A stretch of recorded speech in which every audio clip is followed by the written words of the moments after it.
తండ్రి మాటను నిలుపగా రాముండు అడవులకు పయనమయ్యే, నేను నీ బాటలోనే వస్తాను అంటూ సీతమ్మ కదిలే. ఓ పడతి అడవిలో కష్టాలు పడలేవే అనే రాముడు, నీడని వదిలిపెట్టి మీరెలా వెళ్ళగలరను సీత.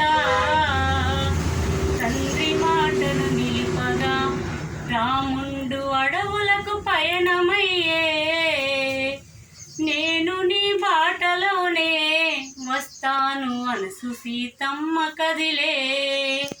ఓ పడతి అడవిలో కష్టాలు పడలేవే అనే రాముడు, నీడనే వదిలిపెట్టి మీరెలా ఉండగలరను సీత.